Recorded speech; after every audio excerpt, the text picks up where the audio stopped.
Good evening, everyone, and thank you so much for joining us today on this webinar on careers in computing and data sciences presented by Sai University. My name is Yashaswini. I am the founder and CEO of OxoHub and a freelance writer, and I will be your moderator for today. Before we dive into things, a few housekeeping announcements. Please do keep any and all questions coming in the Q&A section. We do have a fair bit of time at the end to address them. And please do be forgiving of any technical glitches along the way. We will fix them as soon as we can, and we will be back should they occur. We have a very exciting session to look forward to this evening. I had the pleasure of interacting with Mr. Ramani earlier, and if that conversation was anything to go by, the next couple of hours promises to be full of learning. A quick Google search on the future of data sciences in India reveals promising information. The demand is at an all-time high, and the emergence of disruptive technologies like IoT, AI, big data analytics means that data science is going to be integral to organizational success in the 21st century. Since 2019, hiring in the industry has increased by 46%, and as of August 2020, there were close to 1 lakh job vacancies. I could go on about these promising statistics, but let's just say that this is the context for today's session: discovering promise and discovering possibility. To take us through this fascinating field and describe what the future holds, we have a very eminent panel with us today. Mr. K.V. Ramani is the founder and chancellor of Sai University. He's a successful tech entrepreneur, having founded Future Software in 1985 and co-founded Hughes Software Systems in 1990, playing a crucial part in bringing India's IT sector to the global limelight. He is the co-founder of NASSCOM and is currently involved as a mentor to many in the industry. In addition to this, Mr. Ramani is also an educationist as well as a philanthropist. He set up Shirdi Sai Trust in 1996, through which he supports students' education, provides medical assistance, as well as undertakes philanthropic infrastructural projects.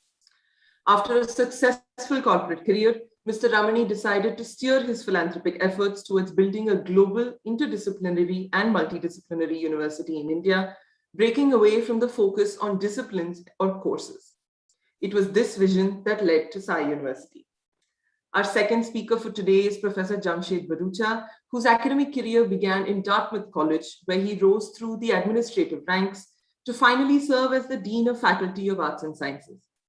He is instrumental in establishing the Center for Cognitive Neuroscience in Dartmouth, where he also received the Huntington Teaching Award and was named a Distinguished Fellow.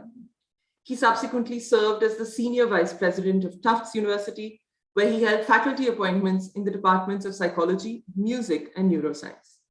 Following his stint at Tufts, he became the 12th president of Cooper Union in New York. In India, he helped launch SRM University in Amravati, committing to building a research university with a focus on student-centric active learning experiences. Through the course of his career, he has received many prestigious awards and fellowship due to his work on cognitive neurosciences of music.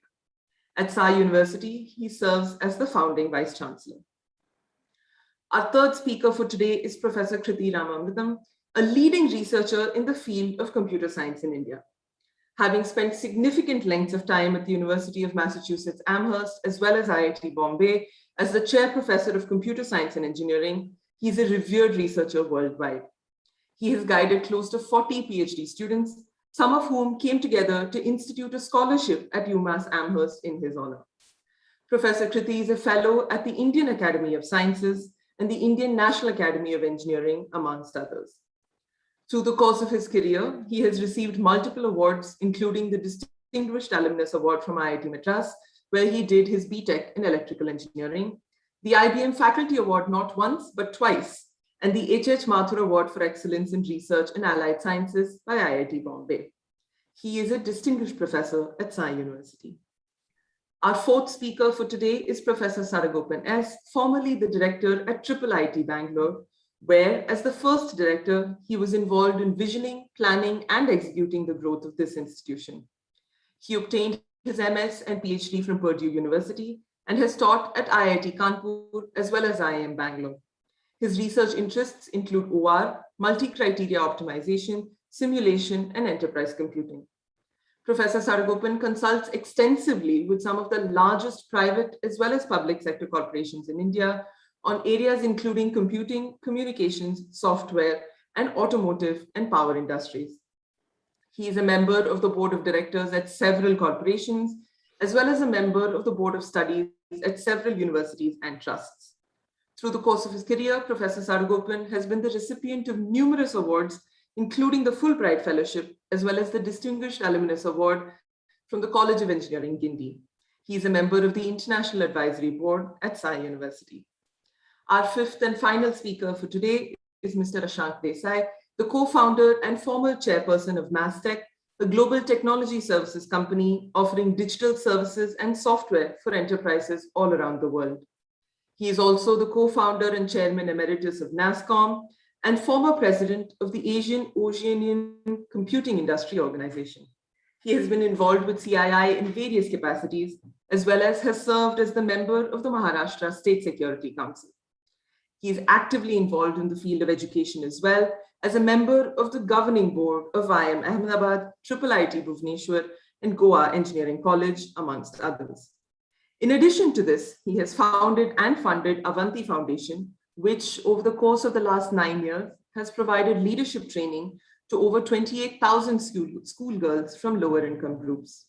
He is the recipient of the Distinguished Alumnus Award from IIT Bombay, as well as the Outstanding Entrepreneur Award at the Asia Pacific Entrepreneurship Awards. At Sai University, he serves as a member of the governing board. Thank you so much to all of you for joining us today. We are very excited for what the next 2 hours has to offer. If I can invite Mr. K.V. Ramani to speak to us a little bit first, to give us a little bit of an overview of what does Sai University look to do, what makes it different, what does the future hold for this organization?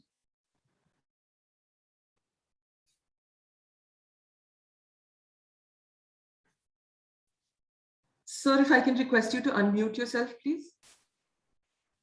Can you hear me now? Yes, I can. Okay.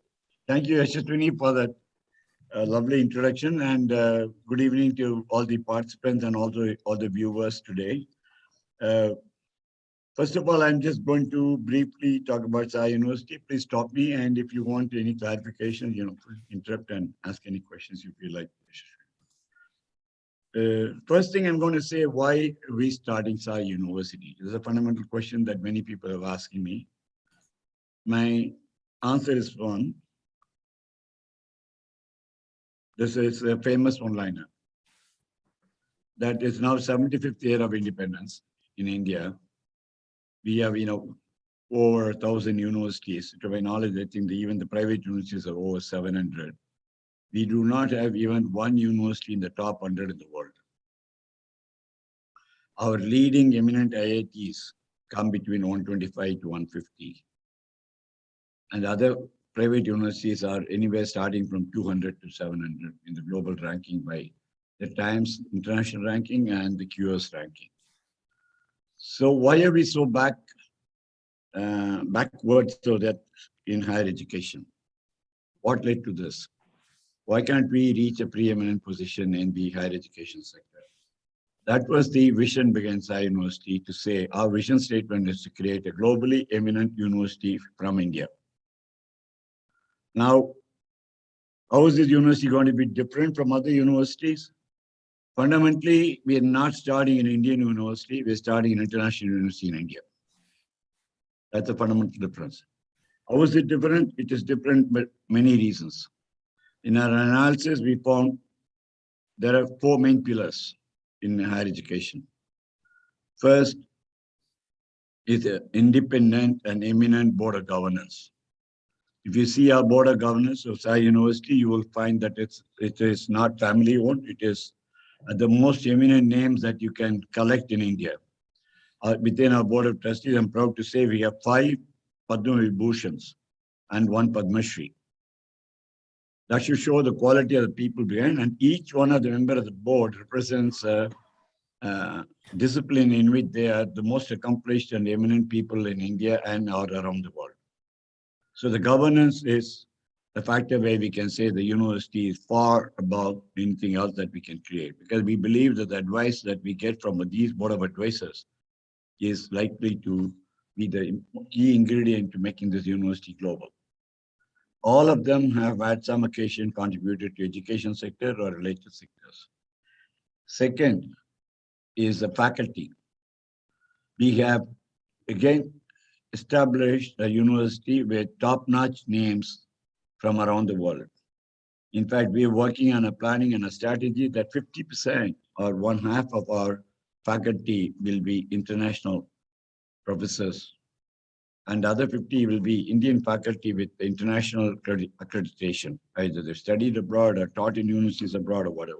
The idea is to see that we bring in their global best practices to India. And third, I'm going to keep the best to the last. The third is going to be the infrastructure in terms of campus, in terms of labs, in terms of research facilities, in terms of facilities, housing, all of that together. This will be a globally comparable campus. It will perhaps be one of the best campuses. We're going to be building 25 lakh square feet in the next 7 years. We already have we have 100 acres of land in OMR, Payyanur near Chennai, which is less than 1 hour from Chennai, suburb of Chennai actually. So we believe we have a city environment just around the campus, and the campus itself will be a mini city inside. Everything will be there inside the campus. And the labs and the faculty, the infrastructure will all make sure it's a great learning experience. And last, but most important, is we will have the top-notch students, the students who are about the best to get, and the students who are going to be contributing to the building of the university and be the spokespersons for the future. And hoping that next year this webinars will not be attended by us, but will be attended by our students so that they can talk about their own experience to other incoming students. So these four are, in my view, a dramatic difference from the other universities. Some have one or two of these other ingredients, but I believe Sai University is the one which is focusing on all of the four pillars at the same time. And secondly, questions have been asked to me, is it possible to build a globally eminent university in India? So I believe it's possible because we've had detailed discussion with the founding Vice Chancellor, Professor Barucha, and his own experience, he's going to talk about it later, will show that it is definitely possible to create a global university from India. And I will give you two other industry vertical examples. In mid-80s, India was a nobody in tech sector, in IT sector. 35 years later, we are seen as a global leader in technology. We are seen as if there's any company even looking for seed capital finance anywhere in US, they are asked, what is your India connection? In 35 years or even less than that, we've become a global leader in technology from a zero. We have again done that in healthcare sector in 30 years. In healthcare sector, prior to 30 years, we had to go abroad for even bypass surgery. Today, we are doing it like a simple procedure. And we're finding international patients are coming to India for getting best healthcare at better nursing care and at a lower Medicare cost. We have also seen India has done massive advances in the sciences, like you take space sciences, talk about rockets and missiles technologies indigenously developed. We've made massive advances in nuclear technologies and so on, which India has done out of its own science and research capabilities. So if we made all of these advances, so many technologies, it's definitely possible to create a basic foundation of higher education with these similar principles to say it is doable and definitely in the shortest span of time. That is our goal. And one other factor which Sai University is going to be different from others is that it is designed as a multidisciplinary, interdisciplinary university. Right now, we have universities in India or colleges in India which are operating in silos. You take one branch, you get a package of courses along with it, the student has no choice. Whereas in Sai University, the students will be able to pick up subjects across disciplines, across arts, across sciences, across management, across law, across medical school, and be able to put together a sorts of programs which will be unique to each one. We have a program which Professor Barucha will talk about. It's called Choose Your Own Major and Minor program, so that you can run a university where multiple options are available for students to pursue their interests across many fields. I mean, including fields like, as diverse as music. Just to give an example, if somebody wants to do computer science and take a minor in music, they can pursue maybe a career in digital music. These are opportunities which we believe don't exist in India today, that each person can almost tailor-make their own courses, their own career paths in Sai University. So the last point I want to say is that where do we go from here? That we have planned very carefully a program for the next 10 years. And the next 10 years, we begin branching out several other disciplines. We already have 3 schools: School of Arts and Liberal Arts and Sciences. We have School of Computer Science and Data Science together. And then we have a School of Law. We also have plans to start a School of Management. We have plans to start a School of, Technology and Engineering. We have plans to start a School of Healthcare and Sciences. So all of these are there in the plans to be started in the next 7 years.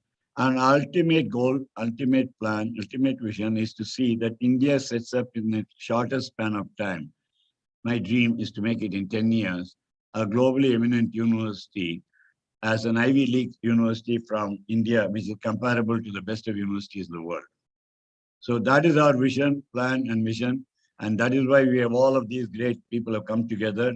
And we are now looking for parents and students to feel that Sai University is here to make massive changes in the higher education field in India. Come join the journey of building a great new institution, which we can all be proud of. Thank you.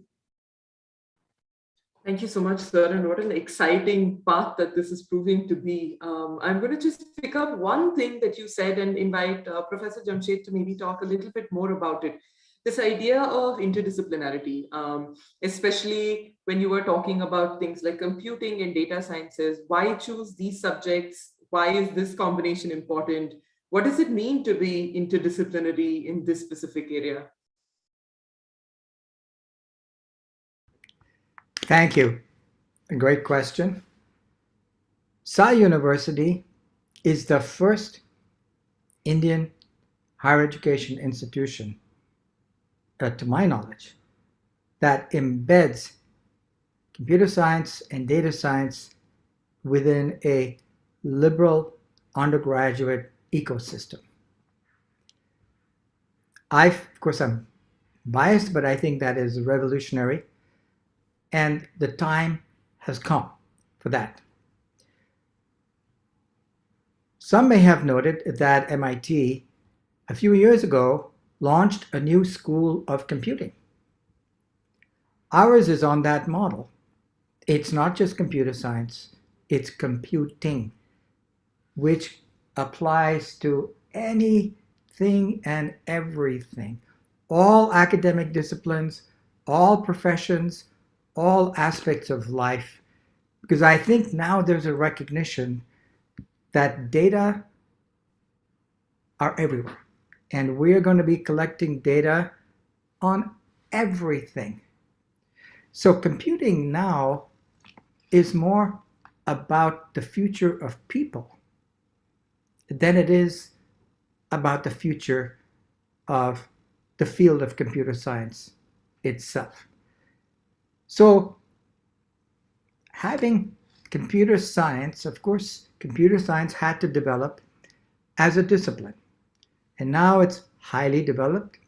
The machines now are fast enough that we can use large data sets, real life data sets, which was difficult previously.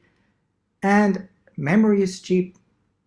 So for the first time, some of the algorithms, such as those used in machine learning, which were really developed in the 1970s and 80s, are now being, you can use them now for real life problems, where you have not just a massive amount of data, but the data is massively noisy and fuzzy. These are not textbook problems.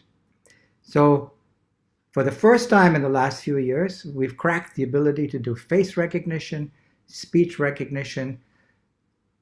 So now computing and data science, in order to come up with these extremely transformational applications, which, by the way, they are very hard problems. Face recognition and speech recognition people have been trying to understand it ever since the beginning of computing. Very hard. We, for the first time, and that's because the people who worked on it also learned about speech, also learned about the face. There's a tremendous amount of research on the face, on how we communicate emotion, on eye movements, muscle movements, smiles, all of that from psychology. There's a tremendous amount of research on the voice, on speech, that's been done by linguists, by psychologists, by people who study the medical aspects of speech.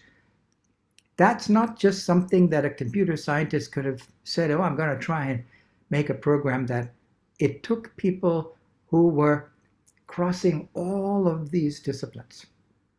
So the time has come to think of computing as a language, as a tool, as something that can be used to open up a wider understanding of problems across the spectrum, whether they're environmental problems or health problems, and to come up with new applications, new products, new services that have never been thought of before.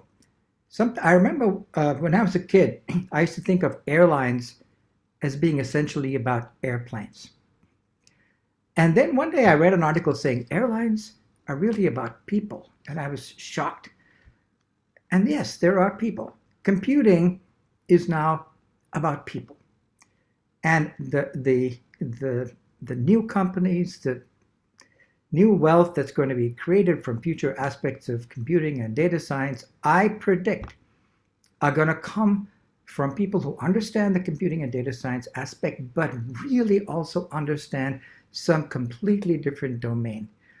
Mr. Romney gave the example of music, and I myself have combined music with machine learning, or where machine learning came from, which is neural net models. Think back to Apple and Steve Jobs. We all know the stories there. I remember when the Macintosh first came out, and it was dismissed as a toy. You know, what is a mouse and windows and icons and menus and all these cute little things, selecting and moving and dropping. Serious computing required that you know the syntax of the operating system and you can type them, and it was not accessible to others. His leap was not a leap in computer science. It was a leap in his understanding of people and how computing can essentially extend what people can do.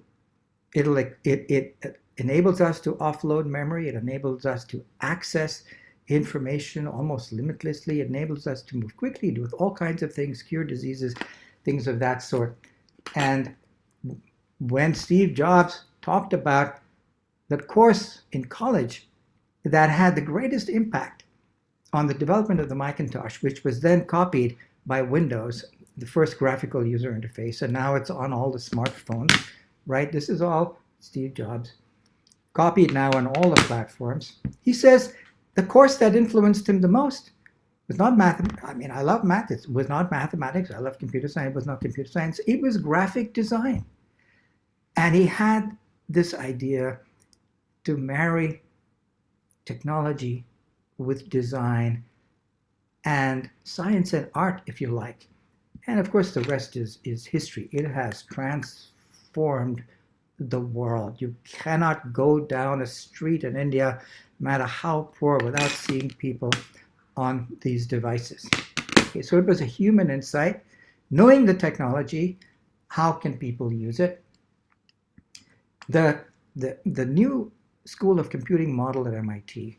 Now, we have adopted that idea as computer science and data science are disciplines, and so we think of them as verticals,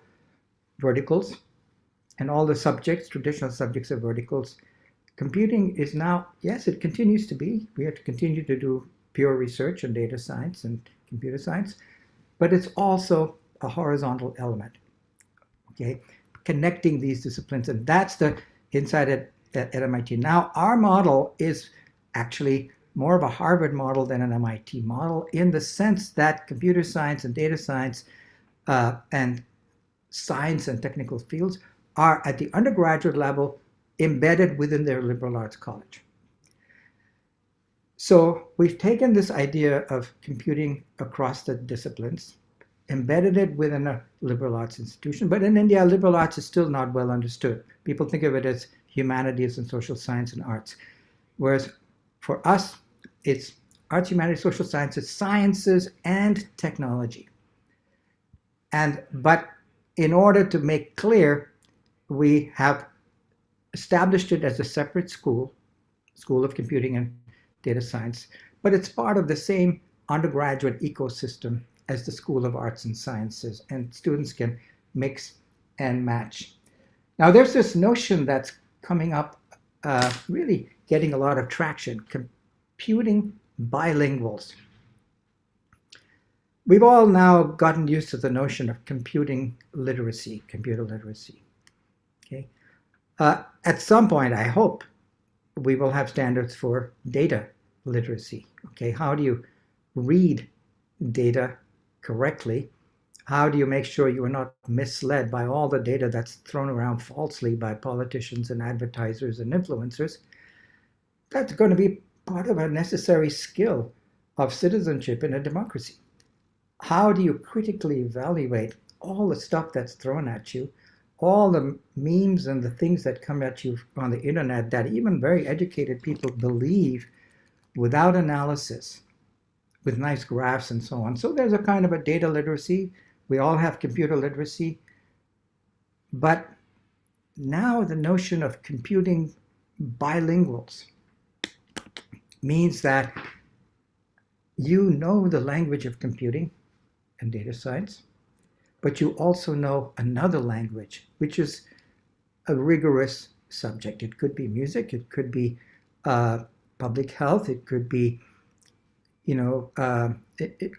environmental issues, and you combine those things to get completely new insights into what's happening, into the patterns, which can only be seen when you have large data sets, and insights into possible new products. Another model for us comes from the MIT Media Lab, which has had a sort of a up and down history. But if you look at the best of that institution, you walk in, you see computer scientists, data scientists, musicians, artists, all kinds of people, automotive engineers coming together to think of completely unprecedented ways of using digital technology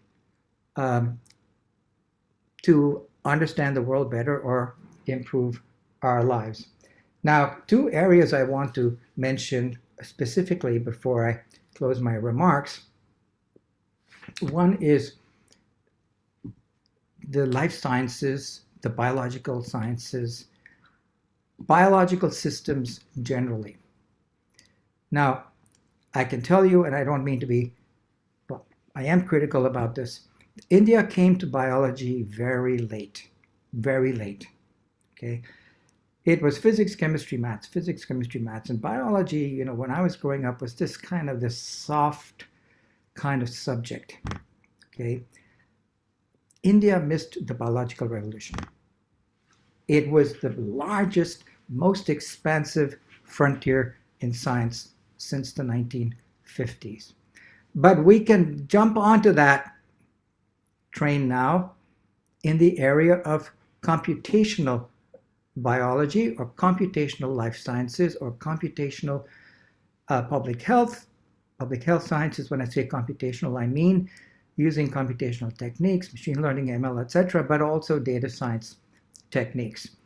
And since we've demonstrated in India, as Mr. Ramani said, that we can be leaders in the world in IT, in computing and so on, where we weren't in biology clearly, why don't we leapfrog and try to be really good at that? So we have some students who are interested in that, and I think you're already seeing a sudden burst of energy in India on computational biological sciences and systems. The second example I want to give is I already mentioned environmental issues, where you can plant sensors in the environment and you can really understand a lot.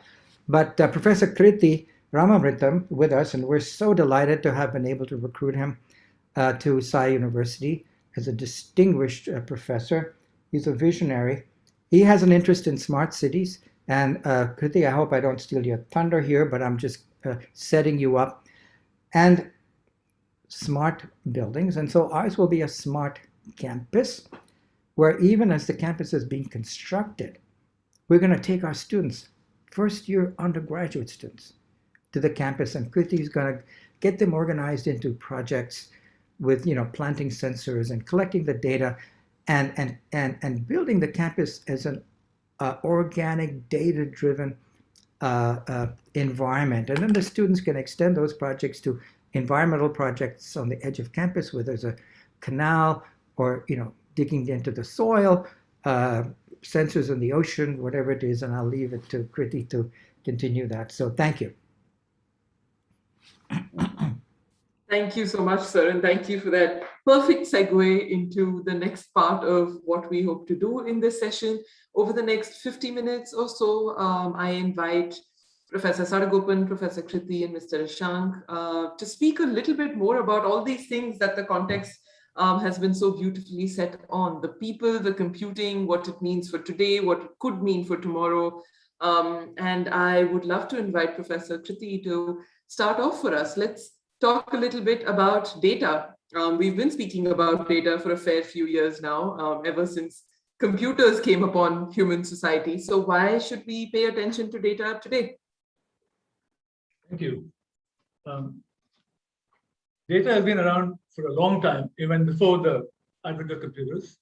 In fact, I think that's the simplest of art that we have seen, that we can see even today in many caves in India. And they all have the origins in mathematics. For example, you can look at the throwing of an arrow. They have precise definition of how the arrow moves, where it'll hit, and how the enemy can protect himself. So everything was completely drawn out in its fullest capacity. So I think data is not new, and so is intelligence. People have had intelligence for a long time, I think. So we can say that intelligence has been around. So we have had all the ingredients of what's called today as smart systems. But what is new then? The newness comes from the capacity, the amount of data that we have to deal with, and have to deal with in terms of time also. You can't simply collect the data and hope someday you'll catch a bug there, and that bug will come out and display itself and say, "I'm here to be caught and solve the problem using my characteristics." Right? That's not happen. So the question is, how do we approach this difference in a way that can be solved, that can be addressed, in a way that can be made available, whatever is contained in the data made available to any common person, and how do we do all this in the context of what we already know? What do we know already? We know already how to deal with data, right? We have computers, like I started saying, having the ability to store data, process data, and to display the results in a neat way. But we didn't have the capacity to deal with all the data that's coming in. We didn't have the capacity to pass the data on to the next step of processing, so that it can be used even more than the first step, and so on. So how do we do all this in the context of big data, as it's called today? Big data simply is big data, a lot of data, right? Similarly, if we talk about smart cities, it's cities which are smart. What does it mean? Does that mean cities were not smart? Perhaps. We had smart cities like Mohenjo-daro, Harappa. Nobody calls them smart. They were smart. If you think about it, as watching the other days, show on TV, which for a change had something interesting to see, and it was about Harappa. I have not seen any of this before, so we don't advertise that. That's not the matter. But the point is, these data repositories contain a lot of information which can be processed. If processed properly, can be used. I remember when I went to the US in 1980 something, I saw people using the guys who were playing basketball for professional purposes were using computers to decide between every ball for the next ball to be thrown, where should it be thrown, who is the best receiver, who will get the best number of points, and so forth. So these things have been around. Nothing is new in computer science. I'll tell you that much. This is a secret, so don't tell the kids who are not here. The computers are doing something which has been done for a long time, but perhaps fast, perhaps in a way that somebody can process the information in real time and get them to make a difference to the people who are using the data, who are producing the data. Now, I want to get to some specific problems that we've been looking at. I started working in the area of what's called as ICT for development. ICT is information communication technology. For development, what development is? For the people to come up, develop their life, the next generation's life, and so on. And we wanted to apply the technology that we use for city dwellers for purposes of for developing in the rural areas. We built a system called Aqua, and Aqua stood for almost all questions answered. So we didn't want to promise the world, we want to promise as much as possible. And we built a system called Aqua. It's still running, though not in its full capacity because we didn't upgrade the hardware behind it. But anyway, that's the first system I know. It is a multilingual system, adapted, adopted, and applied in the real world and for making a difference to society. Okay? So now, what can we do with it? Is it big data? Is it does it qualify to be called as a path breaker? Yes, I think all of those words can be used for it. We also built systems which were helpful for the corner Kiranabala. There's just in the corner of the street, to street meeting, sells things which are for a reasonable price. It's called Galla. Galla is the store or the balance that he uses and the pays that go with it. So that's again part of the package we built for rural people to come up to speed in their lives. So now, given all that, what's new? Right? What's new is that the volume, velocity, the vehemence with which the data comes at somebody, all that is increased enormously. That if you don't process it immediately, you're lost. You've gotten the money, the data into the gutters, which are not going to use it subsequently for any purpose. So we have to use the data quickly, and in a way that is meaningful. You have to use the data such that it means that you can't simply say, I added 1,000 numbers and here is the result. It's not meaningful. Right? So it has to be meaningful, and it has to be timely. It has to be given in a way that somebody can use it. For example, suppose you want to decide how to throw the ball, which direction the basketball should be aimed at. If you wait till tomorrow and give the answer in nice packaged form, nobody will use it. Right? The guy who created this will be sent to the next team, and then finally he'll quit the whole job scene and we'll go to the Himalayas. So now the point is it has to be meaningful, real time, and it has to be also something which is going to be natural to the way it's presented, in such a way that they can do something with it quickly. Right? So now, how do you do this? We have to create systems which are having these properties. We built think about it. These properties are smart properties, right? If I can do all of these things, I can say what I built is smart. What is smart? Smart is S-M-A-R-T. This is spelling for smart, right? If you agree with me. So now, how do you make smart systems? We have to build systems which are meaningful. They sense meaningfully. SM. A for adaptive or agile. It's an A. RT is for real time or respond in time. So I've given you a recipe for creating smart systems. You meaningfully sense systems, sense data from the environment by the proper sensors. You adaptively analyze them in a way. Adaptive means what? In an appropriate way, you look at the data, and then in real time, you respond. RT for respond in time or respond in real time, all put together. So smart comes together very nicely. To me, that's the best thing I've done so far in my life. RT smart gives you a nice thing to hold on to, right? You say, I can build a smart building, I can build a smart screwdriver, I can build a smart bulb. Let's take this idea of smart service. That's something more than what you. So sorry. But No, your internet cut off for a second, but I was just going to say, I'd love to take this idea of smart and see what it can extend to when we're talking about industry opportunities and so on and so forth. And then perhaps we can come back to some more examples of your own work later in this session. Sure. Thank you. Mr. Ashank, let's take this analogy of a basketball player and smart data and talk to us a little bit about what this world of data looks like today. Who is the basketball player? What are these opportunities? What can the basketball player do in the market in terms of entrepreneurship, in terms of employment, both for computing as well as for data science? What does the world look like? Sir, if I can ask you to unmute yourself, please.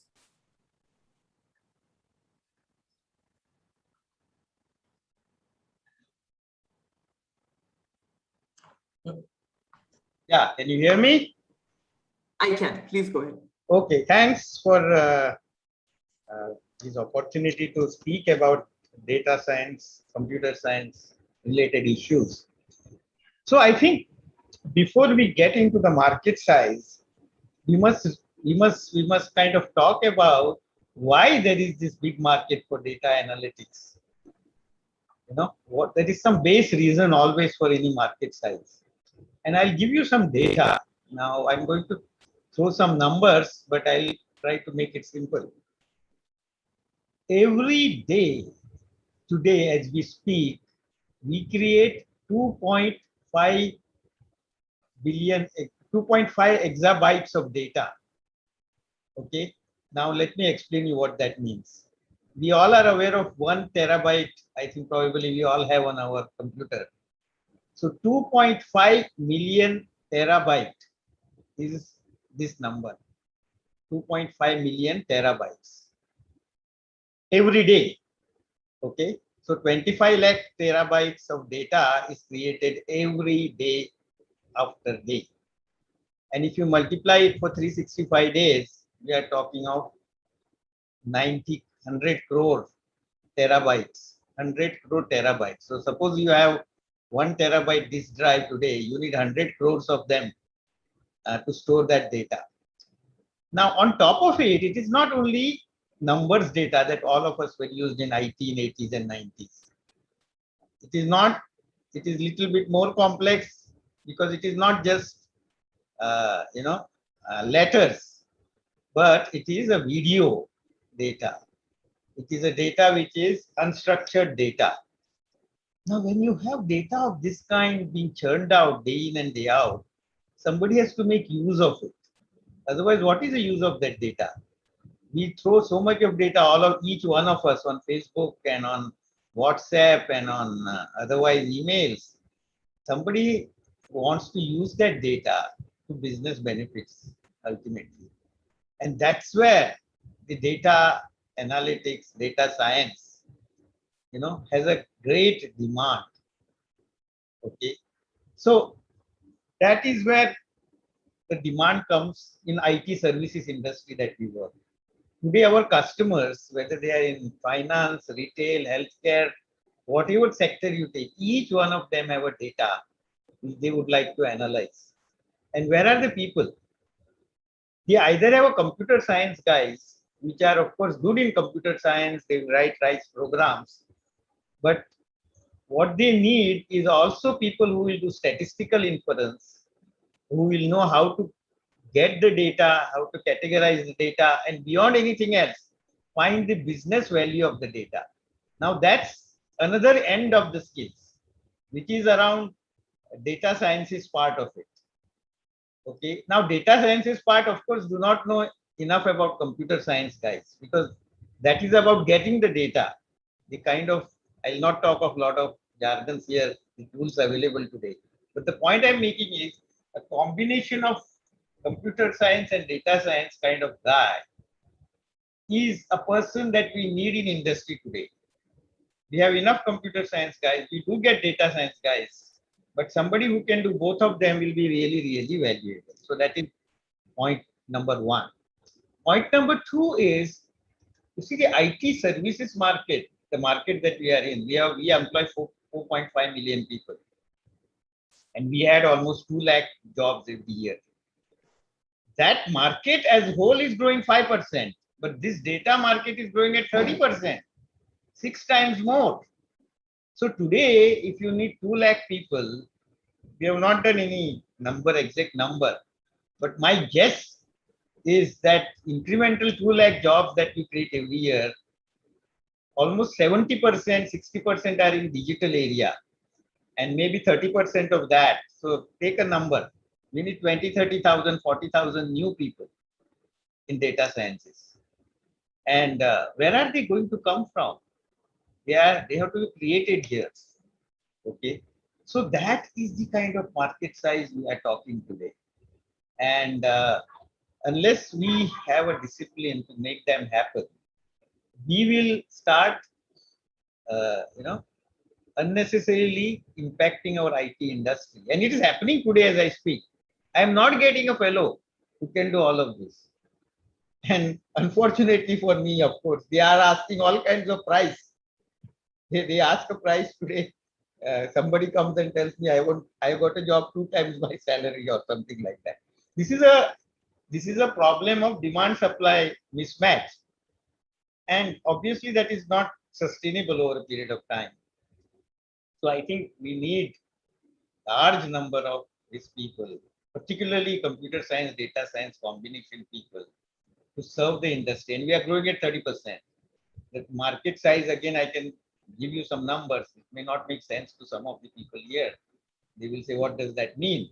But it is kind of total market of BDA, as we call it, business data analytics, hardware, software included, is 180 billion, which is almost 15% of total IT market. IT market, and it is growing at 30%. So by 2025, we will have such a big demand. I still get scared how we will get this. So that is the brief answer to your question. I hope that answers it. Absolutely. And thank you so much for setting that stage up. I hope the students here are listening loud and clear. The numbers that Mr. Ashank is talking about are very, very large. 30% is not a joke. But I'd love to invite Professor Sadagopan to maybe add to that. What in your mind do startup opportunities look like? Are there opportunities that lie at the intersection of computing and data sciences? Sorry, just let me add 10 seconds. You see, the opportunity is not in IT services industry alone. These people are needed at our customer end. So everyone in the business, whether it is finance, industry, delivery, manufacturing, are going to hire these guys also. It is not that only I as in IT industry need him or her. So truly interdisciplinary skill sets. So 20, 30,000 people are needed probably here. But another 20, 30,000 people would be equally hired by others. That's very exciting. And please, everyone who is listening to us, keep your questions coming. I know that some of our speakers have been answering your questions in real time, but some of the larger ones we'd love to take for conversation at the end of this conversation. But Professor Sadagopan, please, over to you. Thank you, Yashaswini. I will take a minute to kind of get back and put what is called the value chain. See, there is something called IoT, everybody knows about, the Internet of Things. IoT comes in so many forms. It could be my watch, it could be a phone, It could be a camera, it could be telescope, it could be oscilloscope, it could be so many of them. And then they throw in lots of data. I think Ashank talked about so much of data. So that is what we call the big data. So IoT leads to big data. The big data has to be analyzed because data by itself is not useful, right? So that's where you need analytics and data analytics. That's where you need statistics, you need some reasoning, a whole bunch of them. But after some time, you can't really have somebody making hypothesis as testing. You want the machine to make the hypothesis and test. That's why you have the AI and the ML, machine, deep learning. And then we also want to automate some of them. This is one thing to get the camera data from all the cameras around Chennai. But can we actually go and zoom into a particular camera as the accident is happening? So you need automation. So that is where you have the robotics, and then you have the drone, the autonomous vehicles. So this whole thing, IoT to big data to analytics to AI to ML to automation to robotics is kind of seamless. And that is what makes this so interesting. And one of my friends used a very nice analogy. In nature, we call what is called nature and nurture. You have a seed, which is a nature. And then you put water, fertilizer, sunlight, etc. You nurture. You need both for the plant to grow. And what happened was computer science for a long time is algorithms and data structures. There is a 1976 book even, Algorithms plus Data Structures equal to Programs by Nick With. But computer science is algorithms and data science is all about data. And the nature is algorithms, nurture is data.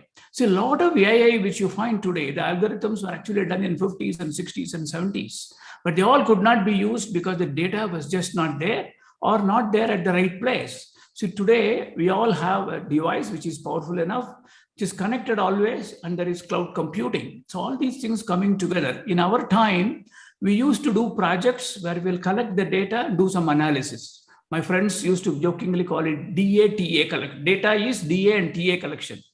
Dearness allowance and traveling allowance collection. So somebody has to go collect the data, put it in a computer, analyze it. It used to take weeks. But look at Yashaswini. As we are talking, she knows how many people are watching, how many on YouTube, how many on Zoom, and what is the geographic behavior. You also know how many questions are waiting.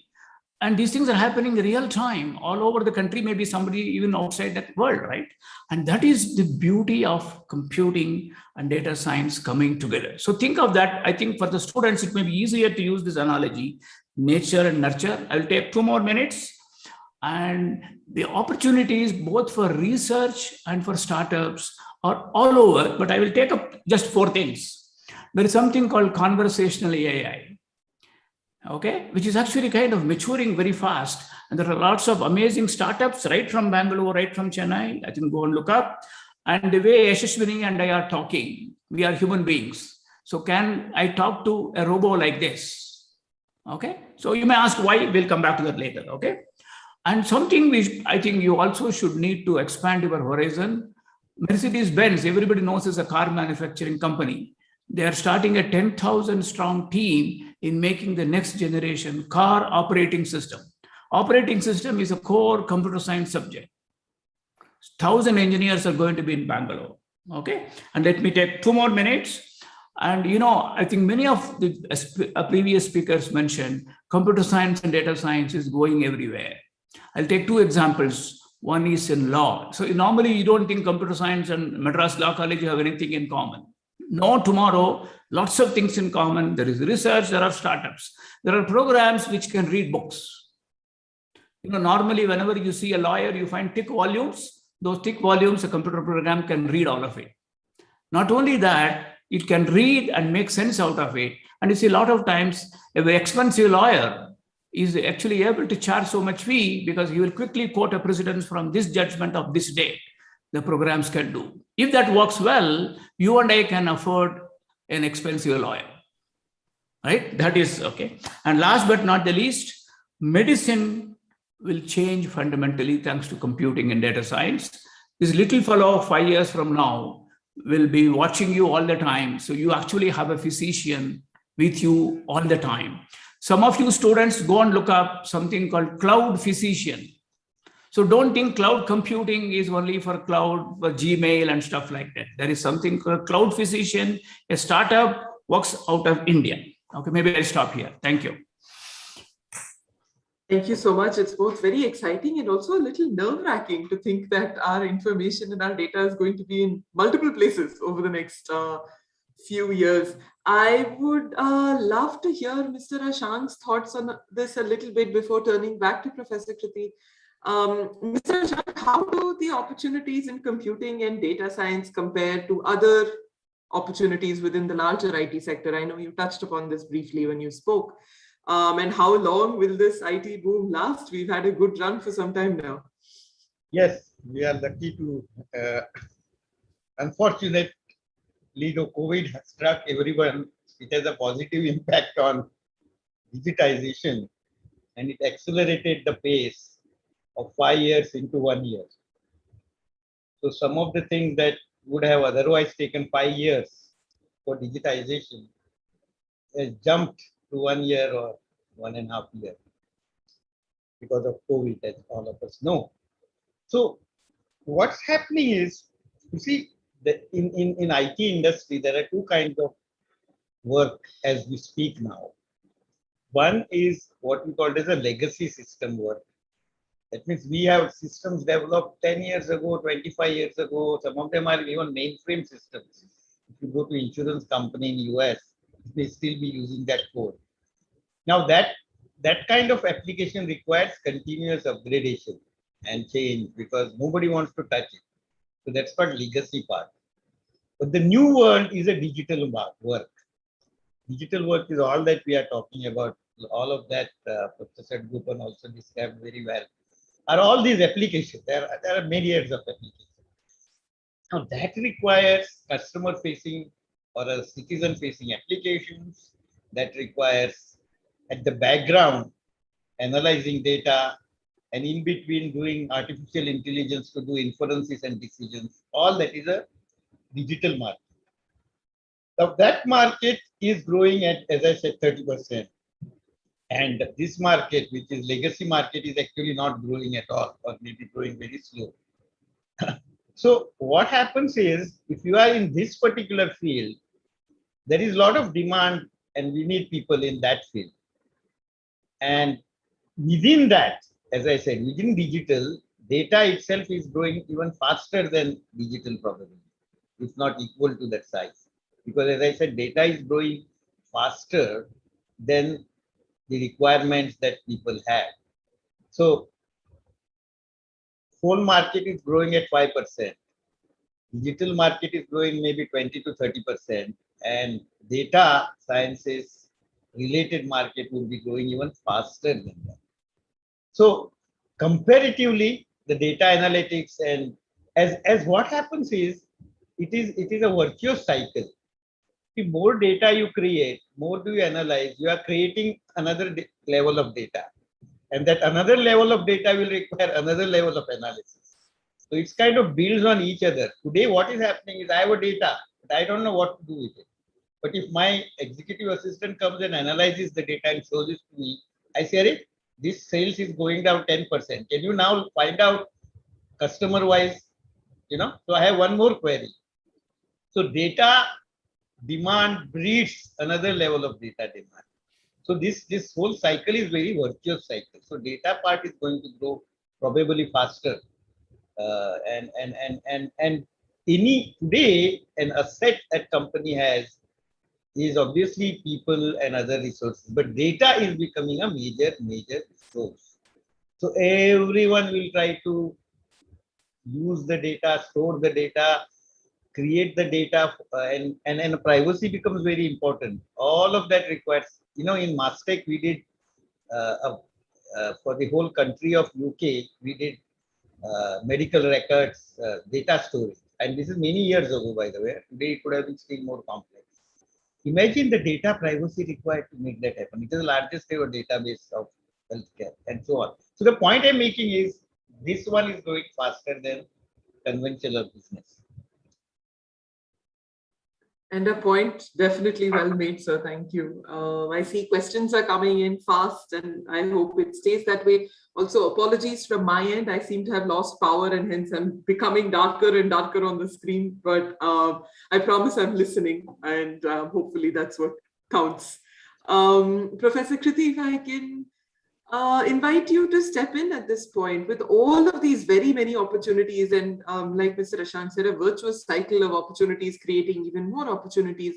What is the role that a university like Sai University is looking to play in the larger IT sector? Who stands to gain from spaces like this? What do you think the future looks like?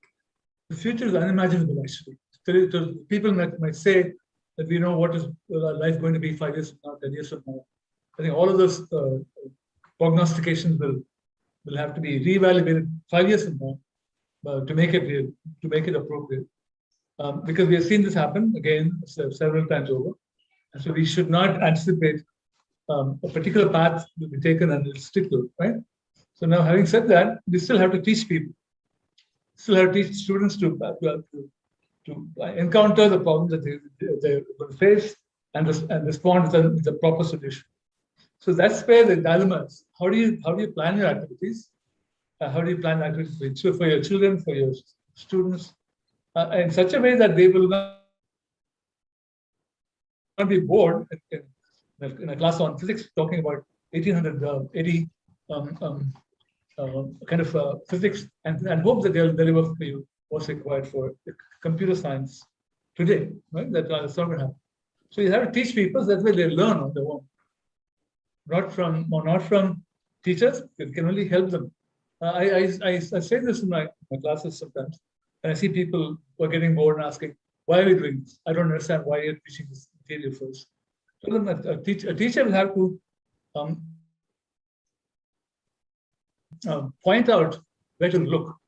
Looking and then following up with the look on the responses coming back from by the way we're looking is student responsibility. We can't do both because the nature of life is like changes all the time. Right? You can't anticipate everything. So same things should be applied at all levels, be it school or college or university or even work. We'll have to somebody who's supervising, who's helping you with your work can really tell you, look there. What you look, you don't know, because things will change. So that's the point. The point is to be able to teach the lessons of teach the aspects of learning and not the actual thing that is being learned. Because we can't teach the world in 4 years, 3 years, or a number of years. So that's something we should take responsibility for. We can't tell that we'll teach a student everything that they'll ever need.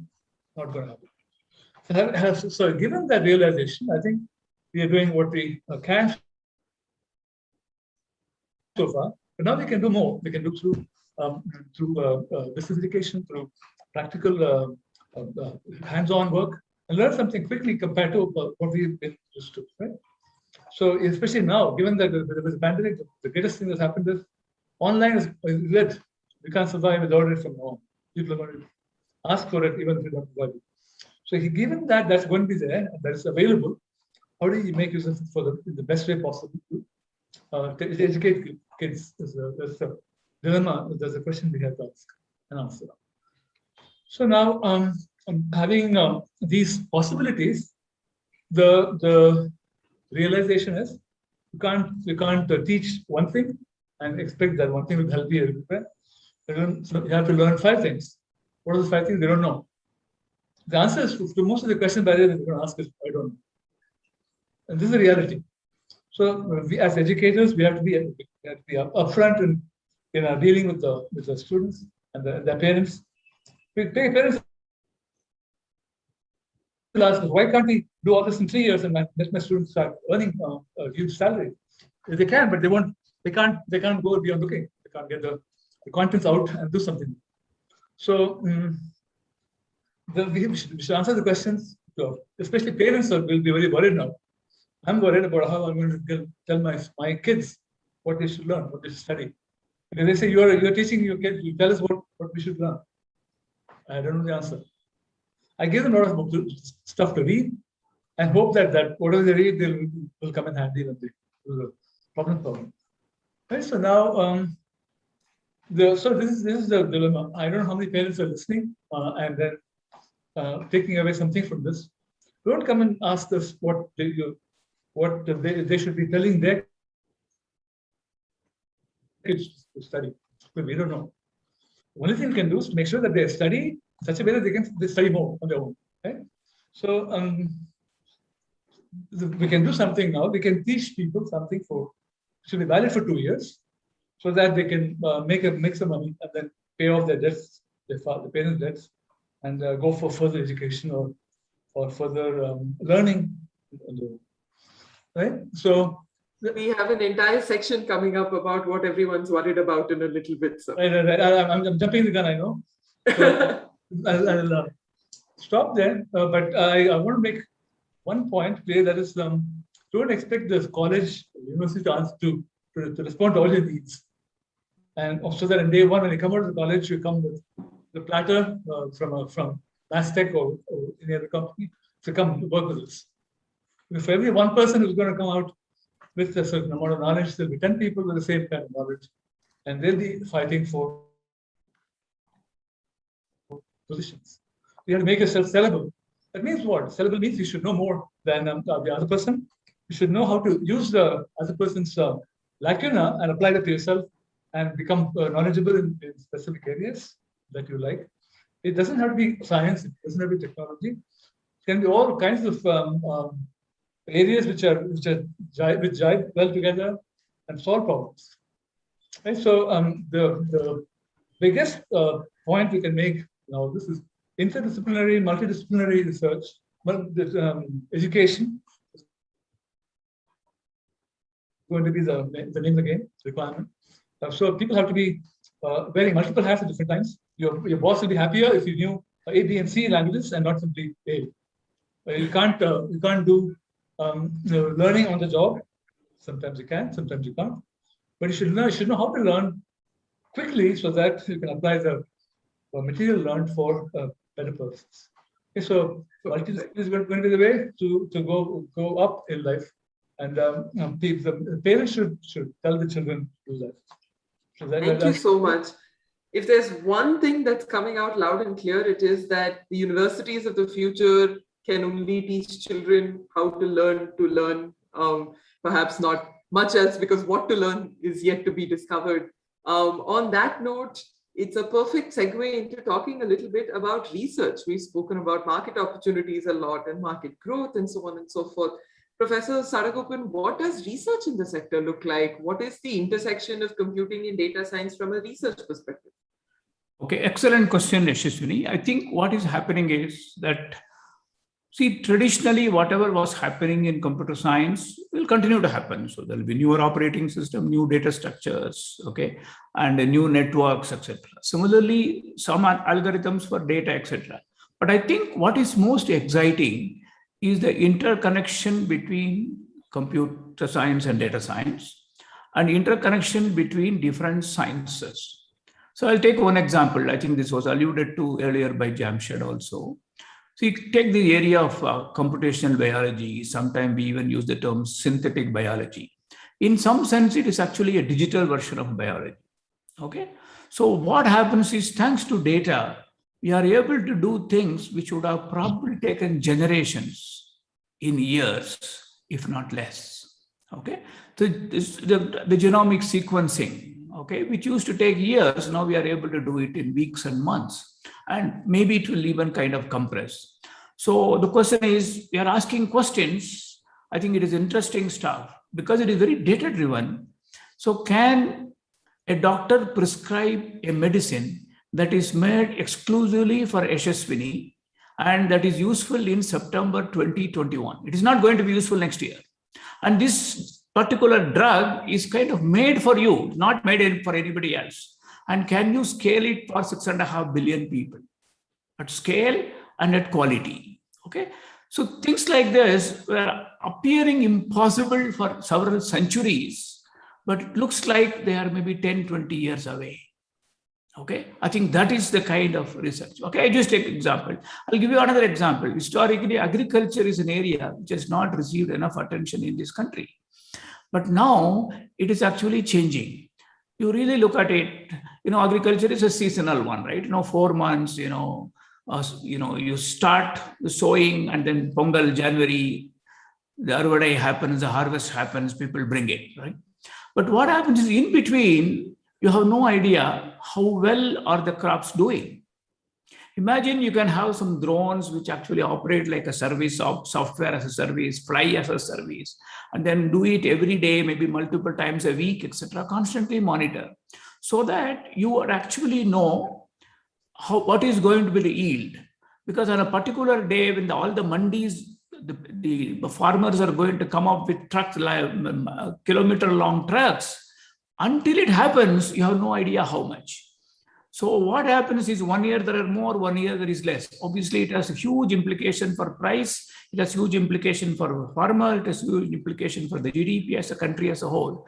But everything is post facto. So can we actually monitor it and determine? So that much before Pongal, we actually know that the yield this year is going to be this much in terms of quantity and quality. Maybe for rice, maybe for wheat, maybe for sugar, etc. So we are actually moving into, in some sense, a far more controlled environment, so that in case you find that particular stuff is going to be less, maybe you can import, you can stabilize, you can take action. Otherwise, the extreme cases, particular crop is over produced, and because it is selling at such a low price, the farmers are just throwing it out, putting it in the garbage, etc. So there is a lot of agony, there's a lot of misery. Those things can be. So ultimately, to me, what is the purpose of science? Science is discovery, and the ultimate purpose of discovery is to make a difference to a human being. So if I can reduce misery to millions and millions of farmers, I think I have probably done justice in my science and technology, right? So I think that is the kind of promise which the data science actually gives me. So I think Ashank put it very nicely. Don't look at computer science, data science as computer service industry. Don't think of only Masteps and TCS and Wipro, etc. It is going to impact. The reason why I chose the example of law, medicine, agriculture is it is going to impact every human endeavor. I think every aspect of it will be probably made better. I think all that I would say is, if only some of us were only 50 years younger, we would probably rush into Sai University DS/CS program and do something and make a difference in the next 50 years to the world. I think that is the kind of excitement that the students of today are having. And I think the reason why some of us feel excited about Sai University's offerings are it actually offers there's so much of variety. So historically, even in IIITB in 1999, I told the students 15 years from now, I will offer every student a customized program for them. Unfortunately, I could not. Okay, but today it is possible. It's simply because the logistics of scheduling the classes, etc. But computer science and data science takes care of all of them. So I think that is the beauty in places like Sai University. Every flower can grow the way the flower wants to grow. It need not be kind of straitjacketed into, no, you are Jasmine, you can only be Jasmine. Okay, I think that is the beauty. Thank you. Thank you. And I see Professor Jamshed has something to add. Please. Yes, of course, I agree with everything that Professor Sadagopan says. On the question of research, I just want to make another critical point that just as undergraduate education, even if it's technical education, such as computing and data science, should occur within a liberal university context because of all of the applications I've talked about, so also advanced research should be conducted in a liberal multi-stream university context. Let me just give you one example. Machine learning today derives directly from neural networks. And neural networks, the whole design principle comes from the brain. Okay, so machine learning is based on a biological system. I think it's extremely unlikely that somebody would have come up with it without having the model of the brain. It's not intuitive at all.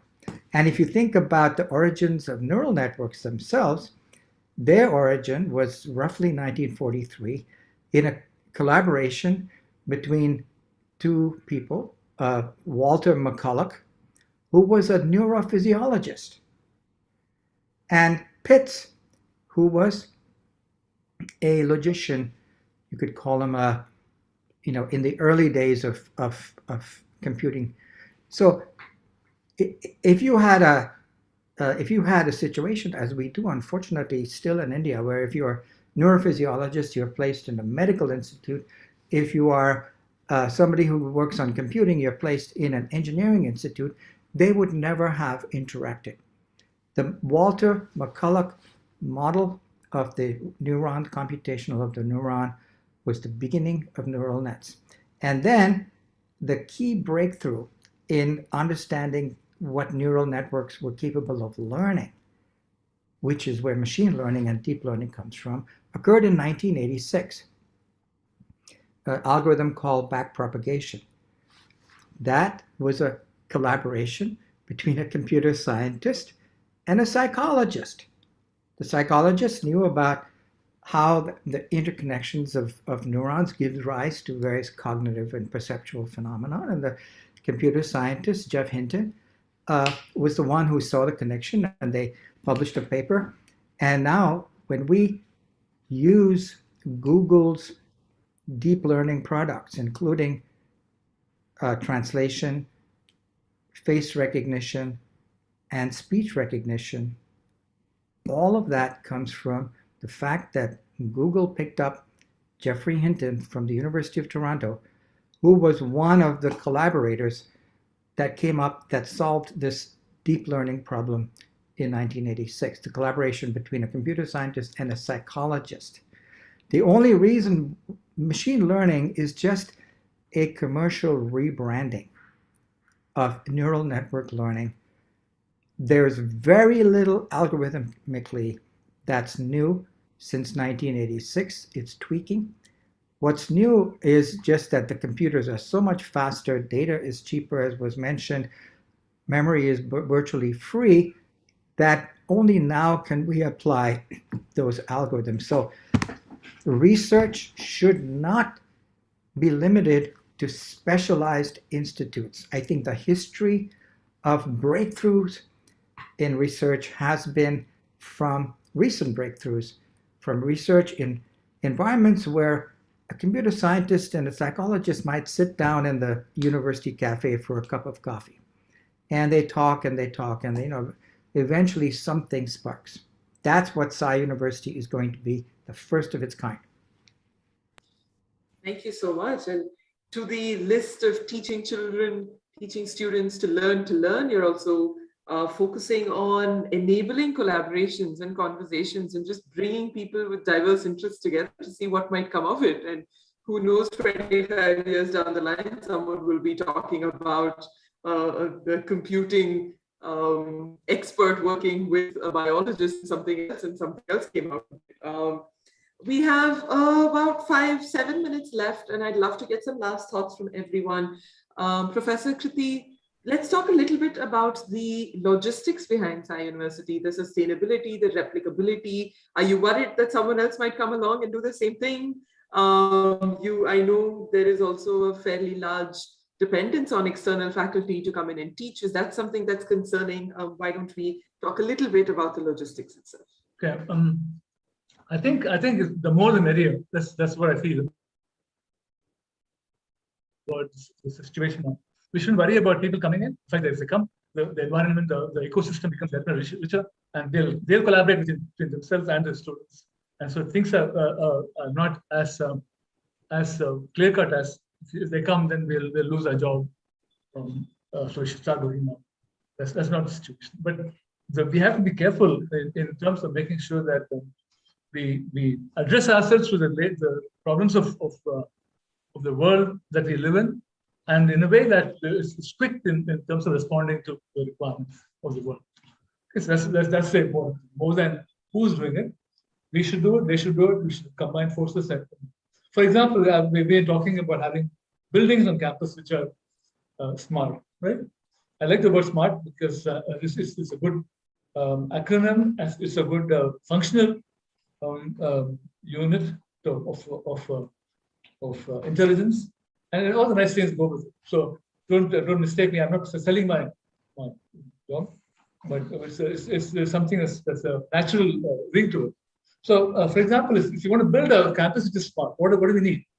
In buildings which have doors which open before you get there, without banging you on the behind, and we have cafeteria which knows when people are coming, which classes are late coming in, so that when students come to have the lunch done for the next class, they can do it quickly. All of the nice things which we would like to have. If you've seen some shows TV shows from 1940, you'll see smartness prevail, but they were all artificial. But today we're talking about building these things which are natural and will happen with a vengeance in some sense. The amount of partners that are going to be surrounding us will be enormous. So we want to build such systems, and that there'll be all kinds.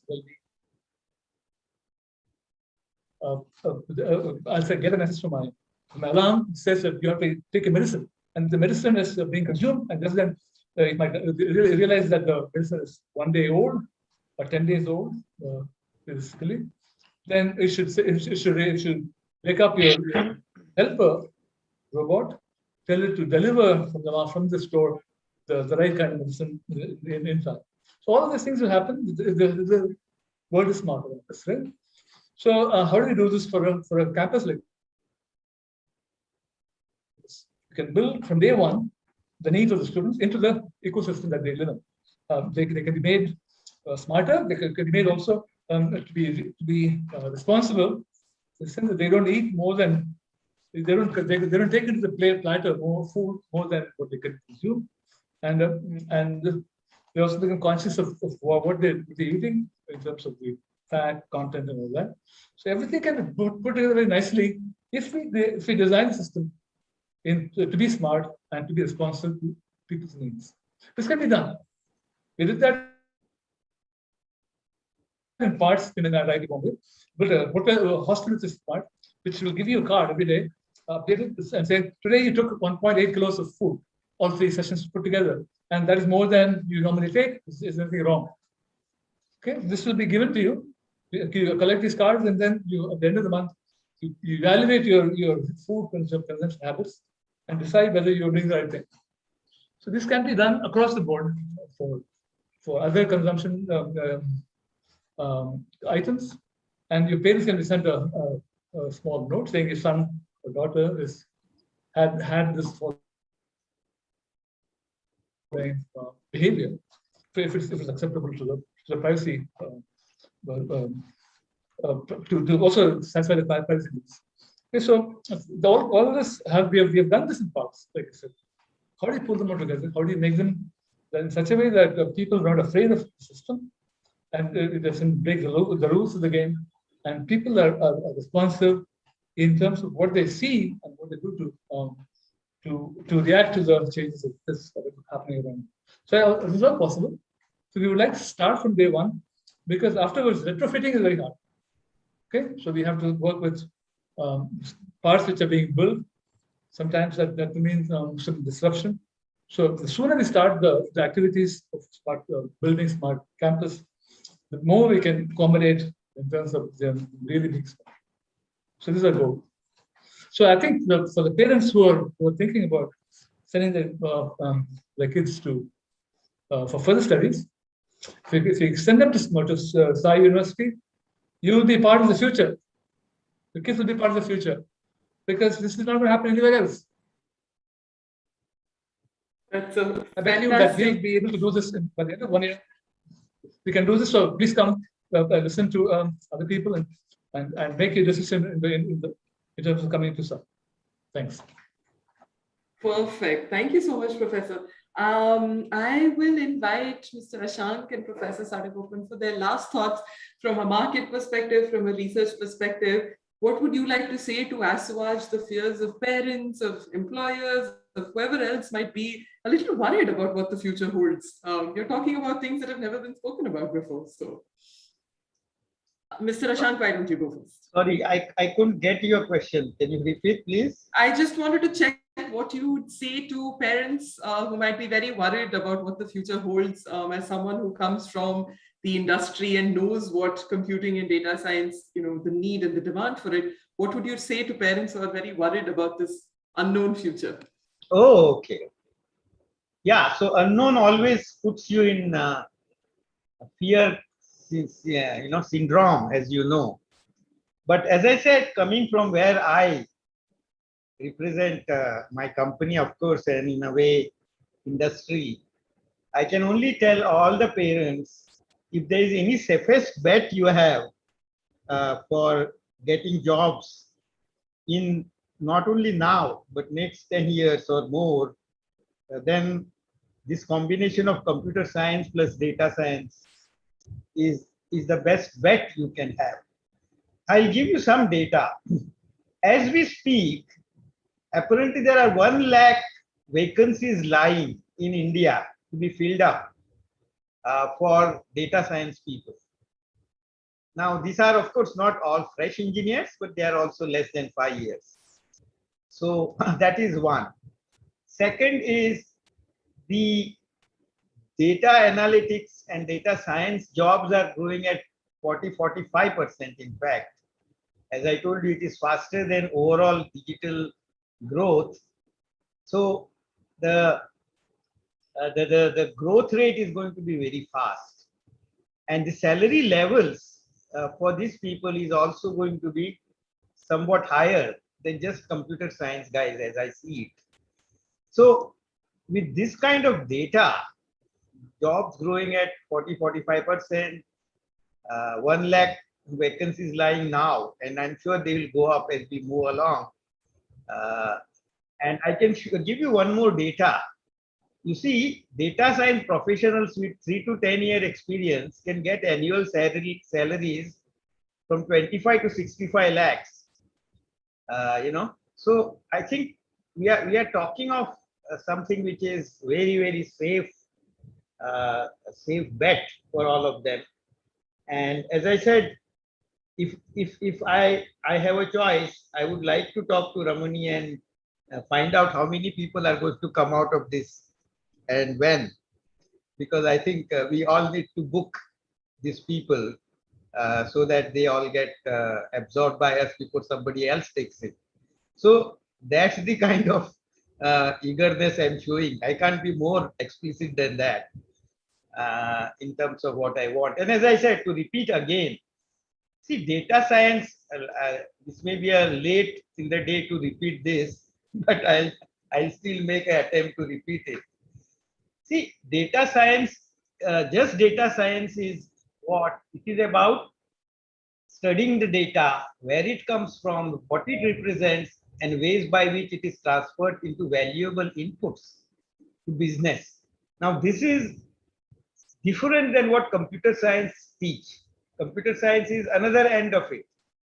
And data scientists are a different kind of guys and people. They are statisticians, their presentation skills are good, they understand business very well. So the combination of it is something, if I don't have, I have to train them, either in computer science or in data science in my company. But here is a case where I'm getting both of them together.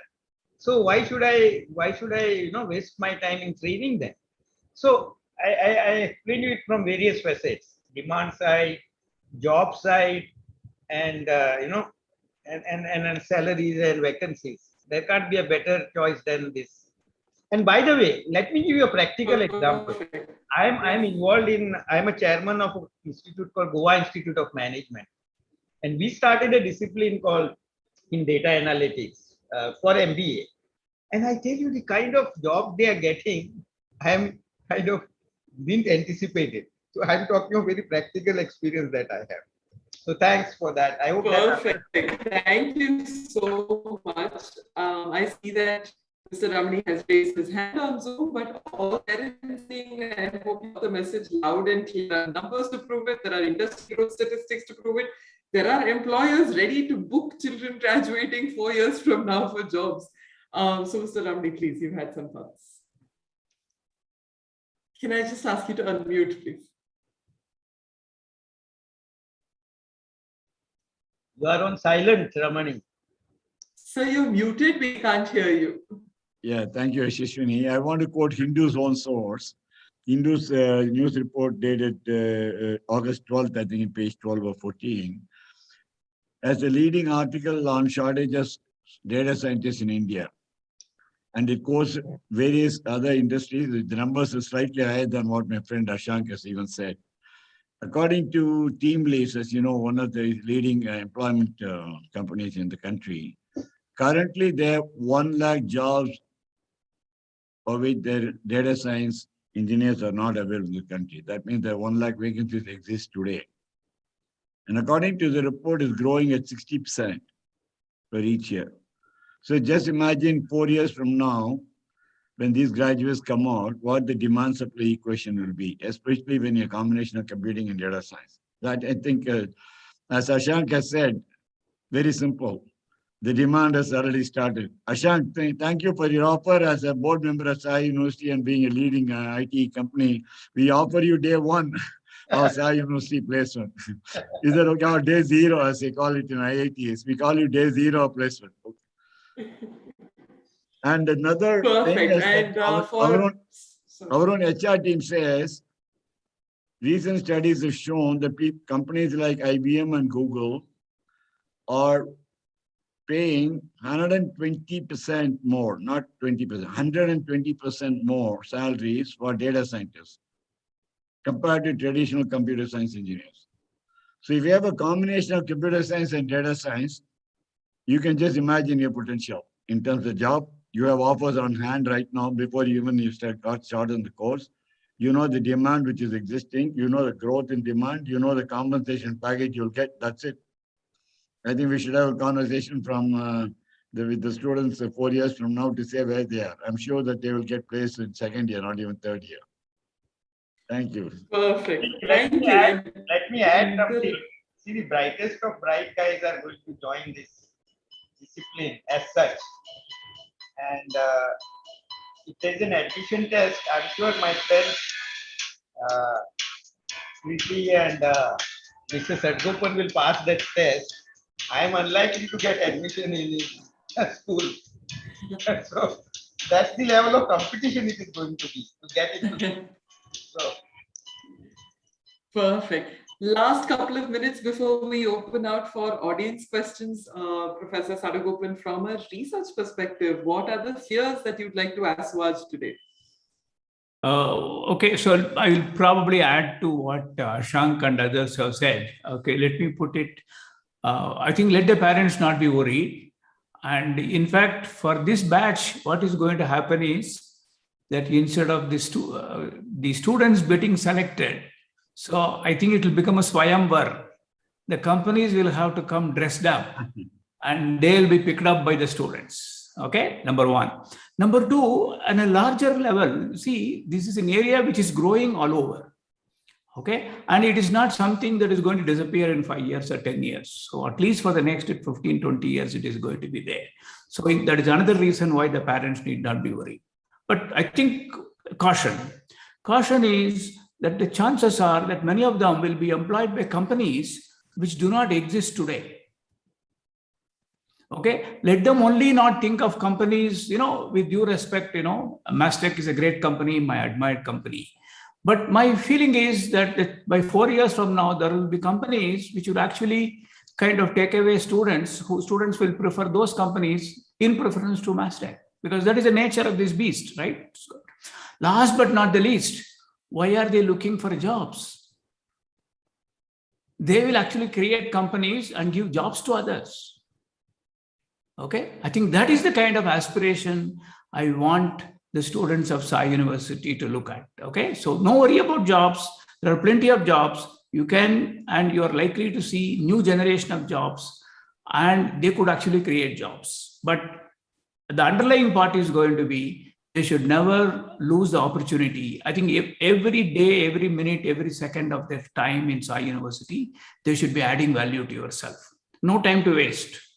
Let them get the best out of it. You have the best-in-class faculty, best-in-class infrastructure, best-in-class fellow students, and then best-in-class management. With that kind of stuff, and of course, Even though I left Chennai 50 years back, there is some still Madras left in me, the best town in the country, right? So being there, I think they should make use of the opportunity. If they miss up that opportunity, all these things will not work. So it is not that they got admission and they kind of cool off. No, that is not going to happen. They have to exert, they have to learn every day, they have to add value to themselves every day. I think that is my take. Thank you. Fantastic. Thank you. Thank you so much. If there is one thing, many things, but if there was one thing that came out of this conversation, I think it is that computing is about the people, not about the machines. People are going to use data, generate more data, need more data, live with more data. It's unlikely that we've seen the end of the data road anytime soon. And to gear up for such drastic change in the next few years, you need skills of the future. And for skills of the future, you need an education geared towards the future. And for that, you need to learn, you need to learn to collaborate, you need to break down the boundaries that have otherwise defined traditional educations. And that is the business that we are trying to be in. That is the game that we are trying to redefine. Before I move on to my questions, which I have many of, we have a few that the audience has sent in to us. Please, anyone with questions, and there goes my electricity again. I'm sorry, but I just went dark, sir, I know. Hopefully you can still hear me, but my electricity is having its fun here in Bangalore today. Yashaswini, yes. I think Professor Kriti wanted to say something. Is that so? Professor Kirti, please feel free to unmute if I missed you. Can you hear me? Yes, please go ahead. So I want to tell the students one thing. Don't expect any answers from us. The answers are in you. If you look for it, you'll find it. Okay, and an answer that you find yourself is more valuable to you and the people that you're finding it for than anything that others can tell you, because they admire your capacity to wait and solve the problem yourself. Than if your professor gives the problem and say, do it this way. Because I respect my students when they can find the answer themselves. And second part is that to do something novel is more interesting, even if there's something is not very complete in terms of the packaging, if it has something unique in it. Because what is the company executive will look for? You're looking for somebody who will make the company money. Ashank will agree. Okay? And so how do you make this happen? By convincing somebody in the company that they are capable of doing this. And the only way to do that is to build something. So don't be shy. Don't be. And the third thing about this is that when your mother asks you, father asks you, why are you taking this course? What is the alternative? Say this course is something that will make me excited about what I'm doing. Answer that. Be able to answer that question that way. Only then you can live in this world of data science and databases and computer science. Because to me, it's not a safe job that you're looking for. It's a job which will continue to provide you with the challenges to solve, to address, and on a daily basis. Any problem the student will be there, waiting to be solved, is there next to you. You don't have to go far hunting for it. So look for the problem, look for a problem first, and then look for the problem next, and then third is solve the problem. You'll find life. So all the best with that. I would like to close my end of the points that I want to make. Thank you. Thank you. Thank you so much. Thank you so much, Professor.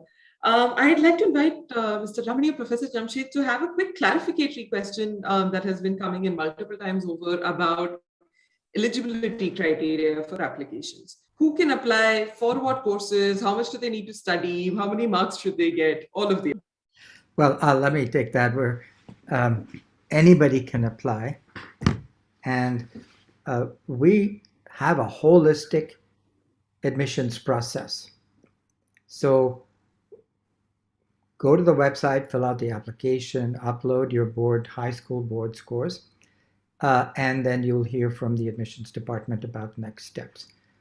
We don't believe in rigid admissions criteria. Most engineering colleges just look at your rank and that's it. I think that is wasting a tremendous amount of talent in the country. There are plenty of people in history who have not necessarily performed in a very constrained, institutionalized educational system who have done brilliantly well. We're looking for that spark. We're looking for somebody who has the motivation to do something, to make something of their lives. And of course, you need you need mathematics. Of course, you need an ability to do and enjoy computer programming. But if you have that spark, if you want to learn and you want to do something different with your life at a different kind of institution, then you should apply, because that's the only reason I returned to India after 40 years, is because I see this a very narrow window of time when this tremendous amount of talent in India, which is hugely wasted every year by these JE ranking systems and so on and so forth, leaving a lot of creativity, a lot of originality behind. We think that the people, of course, so we take risks on students, which those institutions don't. We take risks on them, and we believe these are the kinds of students who are willing to take the kinds of risks that will create the new companies that Mr. Sadagopan mentioned. Not all of them will, but you've got to take some chances. We want to blow open the system which has been stifling students, a system inherited from the British. The one good thing was when these new institutions, the IIXs, IITs, were created with autonomy. That was a breath of fresh air in India. Now we have a new era for the next step where we broaden them, give students flexibility. Don't tell them what they have to know. Give them the enriching, stimulating, learning ecosystem where they get the feedback, they get the encouragement, they get the knowledge now is freely available on the internet. What you need professors for is guidance on how to interpret it, what is the signal, what is the noise on the internet, and then moving forward. So I think that in terms of admissions, we're looking for a variety of things. Obviously, if you have top marks, we want to talk to you, but we also want to talk to you if you've got some spark that you think you want to make a difference with your life. Fantastic. Just in terms of details, does this mean you need people to have a science background in 12th? Do they need to know coding, C++, Java, No, any they of the don't. above, all of the above? I mean, most of the kids who go to good high schools who are interested in coding have had some coding exposure. But remember, in India, there are a huge number of students extremely talented in mathematics and would be in computer science, but they've really not had the exposure. So we don't require that you've done programming. We want to see that you're able to do your mathematics, and we want to see if you have this spark, and you can learn the programming. The thing about coding is the languages that our students master today are going to be obsolete. Whether it's 10 years or 20 years, I don't know, okay? Some of us remember Fortran, and then we remember COBOL, and we remember all these languages that are going to come and go. And I can assure you that many of the programs, what the coders are doing today, lakhs and lakhs of them in the companies, is going to become obsolete because machines themselves will do that coding. So educational system has to enable students to climb the cognitive ladder. We need to focus more on getting into the habit and getting the fundamental cognitive skills to face and solve new problems, not the silly textbook problems, not the problems, frankly, of these straight EEE exams, which coaching centers tell you if you go back and you look at the previous year's exams, the same types of questions always come back. Okay, that has nothing to do with what a person is going to, the value they're going to add in a company or in a startup. So we have a completely different model. And thank you. Thank you. Thank you so much. There are a couple of questions that have come in about the scope. And I know that we've spoken about how pretty much everything falls within scope, but perhaps we can take a few minutes to dig a little bit into specifics. So what is the scope of data science? Will there be a time when everything we do is converted into data? Someone asks. I'll leave this open to whoever wants to answer it. Well, everything you can extract data from everything. So at Dartmouth, we launched a conference on digital humanities. And I took a group from India of scholars in the humanities to that, and it changed their lives. Because humanities scholarship is being transformed by the ability to look at all of these ancient texts, to look at great pieces of literature. Now, I'm not saying this is the only angle at which you should look at it, but you can glean some patterns from doing that. As you know, most books are or will be digitized. So that's data. We've talked about music; it's all digital. Everything we're doing visually is digital. When you turn on your TV, the artwork is digital, the design is digital. There are no boundaries at all. I think it's time to put an end to the siloing of subjects and information and to organize our educational systems in a completely different way, focused on fundamental cognitive skills of critical thinking and clear communication, and the rest will take care of itself. Fantastic. Mr. Ashank, a question for you. With the increase in AI and therefore perhaps in some ways the misuse of data, is there a way of using AI to do good, to counter such misuse of data? You're on mute, sir. Can you say it again? Sorry. The question exactly reads, with the increase in AI, the misuse of data, machine learning also raises a concern. Is there any way we can counter this misuse using AI itself? Oh, I see. Okay. So see, that's a very larger question. As you know, any technology can be used for a good or bad purposes. So there is no point in blaming a technology for it. Technology is like any tool. You can use knife for cutting food, or you can use it to kill some person. So I think the question is not about technology as much as what human beings will do. So that's where this whole humanities issue that Jamshed has talked about.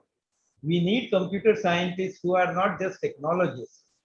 We need technologists with human values, understanding of society, impact on society, softer issues. They call it EQ now. We don't need only IQ, we need EQ too. So there will be a misuse of AI and ML. I can guarantee you that. It's going to happen. You can't help it. And AI ML, there is still more chances of doing it because it is kind of mapping the human brain at one level. So it can decide based on what is you have fed into it. So racial biases, diversity issues, there are a host of things which are coming up, by the way. So it is going to become a policy issue at one level of usage of AI. I'm wearing a different hat. Ramani knows why I'm saying it. So the whole issue is not about AI. It is about the person who needs to be trained properly. And I'm sure in Sai, they'll come out with the scientists who understand that. Fantastic. I'm going to invite Professor Krithi's opinions on the same question. I know that a lot of your work, sir, has been on ICT for development, and this falls squarely in that realm. So you're talking about policy issues with regard to how to control AI? The question was more, yeah, about how we can prevent the misuse of information and even go one step further to do good through AI and ML.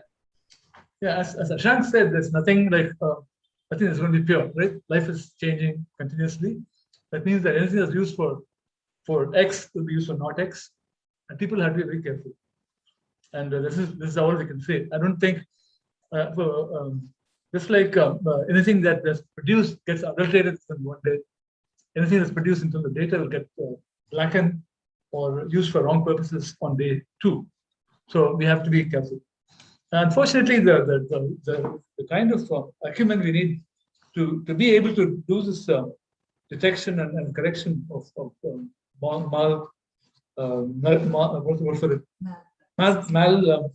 produced data is that it requires a PhD to do right. Okay? Unfortunately, I don't think that's going to happen.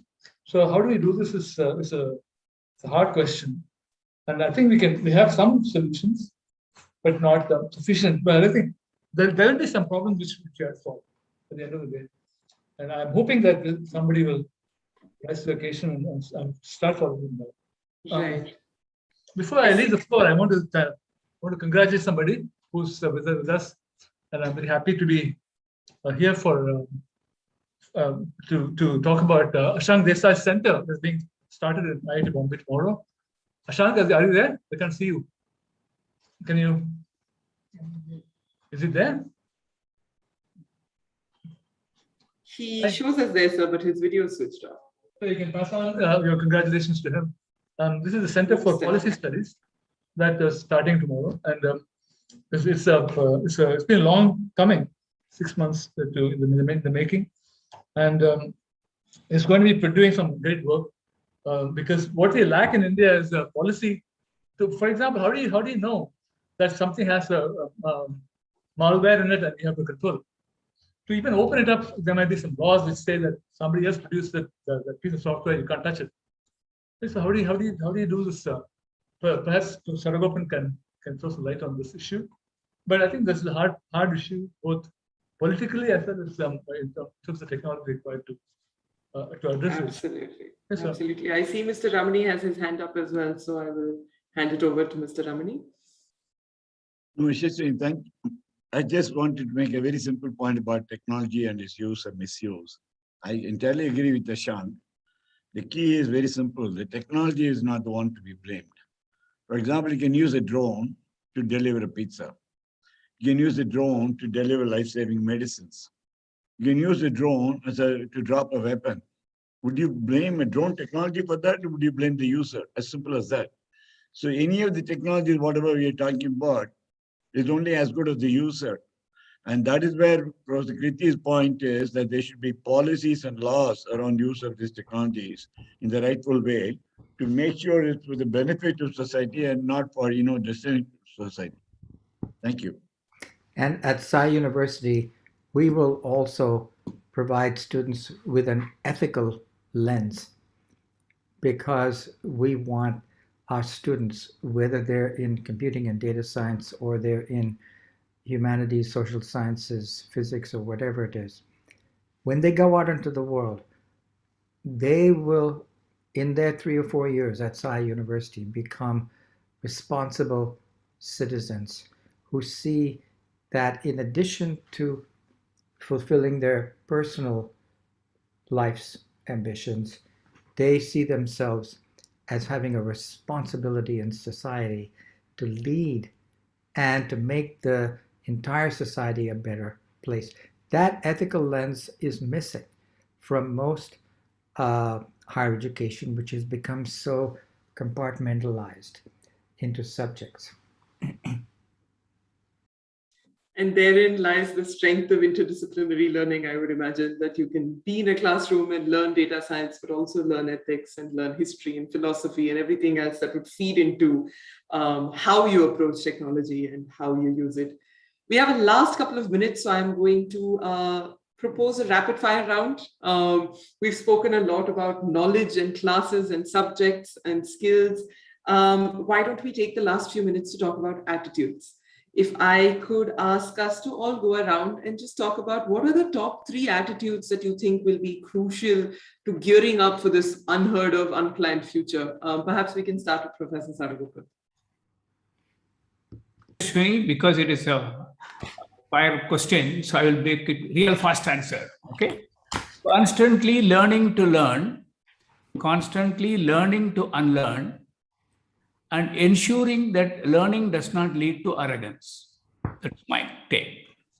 Fantastic. Thank Be you, humble. sir. Okay. Thank you. Vidya Vinaya Sampanna. Yes, that is important. Yes. Fantastic. Mr. Ashank? I think Gopan has taken a wind out of what I wanted to say, something similar. But I would only add to what he has very nicely said, is that we need people who have empathy to understand the issues which are lying in society. That is first one we need. The second one is about, in a way, same thing, humility, coming out of that same thing. And last but not least, at the same time, we need people who have some vision. It is not only values. Values are important, but I think the data science and this whole discipline is opening up so many different avenues. We need some people who need to dream also and understand where we can go. So a good combination of vision and values. Right. Is what I will look at. Fantastic. Professor Kriti? When a student leaves his education at IIT, and they come to see me and with a box of chocolate or something like that, I tell them, the only one thing you can do for me is to read every day. Yeah. Second thing you can do is write down what you read, what you've learned, what you have assimilated from society every day. And then every week, put them together and come up with a single short form of what you've learned. At the end of the month, take the weekly reports and combine them. And at the end of 1 year, you'll have a book to write. And then others would write in the book. And this, some people have come back to me and said, this is the best lesson they've learned while they're in IIT. To me, that's a great Brilliant. contribution that I made to these people. Some people follow, some people don't follow you. I want to mention that as my parting shot. You will learn something. Thank you. Make sure you write it down. Yes. Thank you. Professor Jamshed? Yes, of course, I support everything that's been said, but I don't want to repeat anything, so I'll come up with 3 others. One is get into the habit of skeptically analyzing everything you see and hear. The downside of an abundance of information at our fingertips is that it's more noise than signal. And we really need to educate our students to discern signal from noise. People get onto the internet and there's so much that's misleading, that's false, that has ulterior motives. Educated people pass around these things as if they are fact. At Sai University, from day 1, in fact, from day -15, we've already started getting our students involved in learning how to think critically. So the second point is a corollary of that, which is continue to challenge your own preconceptions. One of the worst things that happens to people as they get older is they feel more and more certain about their beliefs. Okay, but the mark of a truly educated person is one who always uses new findings, new knowledge, new perspectives to hold up a mirror to yourself and challenge your own beliefs. A lot of people find that scary, but our kind of education is one where when you get people comfortable with that, they find it liberating. My last one is the most important, is to students. Everybody is telling you to get a good job and do well and make money and have a good career and all status, and all of that is fine and good. Achieve and do well, but make sure always to do good. Every day of your life, do something to make life better for those who didn't have the opportunity to go to Sai University. Phenomenal. Thank you. And we shall end where we began. Mr. Ramani, your top 3 attitudes, please. You're on mute, sir. The disadvantage of coming last is everyone has already taken your points, right? So now I have to think. And let me think very simply. Number one, I think the students, we do not judge them by marks, aptitude scores, and this and that, just 1 or 2 parameters, which are metrics, and makes the admission process simple. Professor Barucha has designed an extremely unique and very innovative admission process where they look at the student as a whole, a student as a person, what have they done in academics. We had a student who came and demonstrated what they did in the school about, holiday season for 30 days, they got a hands-on project. And that was enough to actually give the student an admission. You didn't need to see the grades, you didn't need to set test scores and so on and so forth. So the key is the student is curious to learn. And the idea, therefore, is number one, we want people who are curious to learn, people who are willing to experiment, and people who are willing to learn by experiential learning.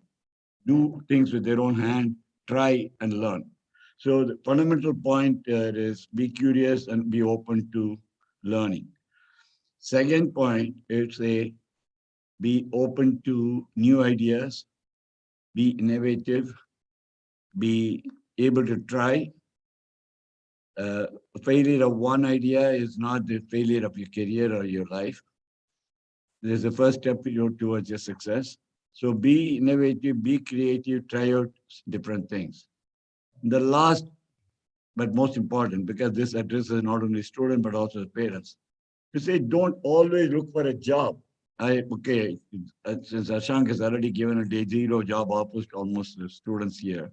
But key point here is, why don't you become job creators? Why don't you become an entrepreneur? Why don't you become a scientist? Why don't you become an innovator?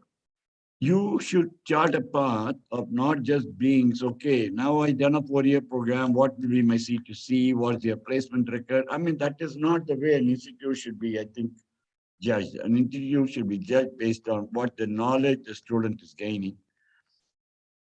Based on that knowledge, where is the student going to pursue their career? Are they going to be research scientists? Are they going to be entrepreneurs? Are they going to be business people? Are they going to be innovators?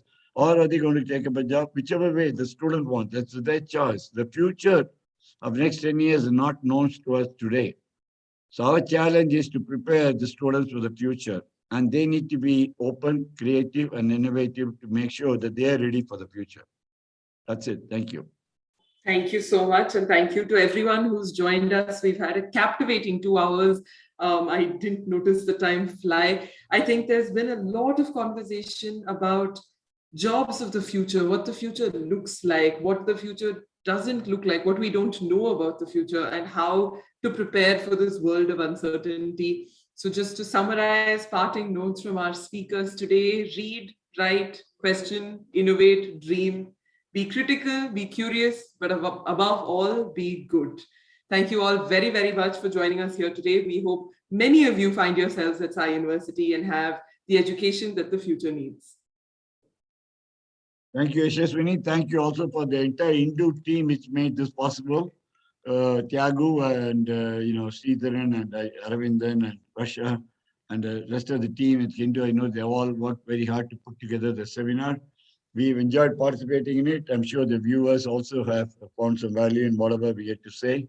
So thank you, and also to thank for all the panelists who spared their valuable time to be here for 2 hours for this session. And a million thanks to all of you from Sai University. Thank you and goodbye.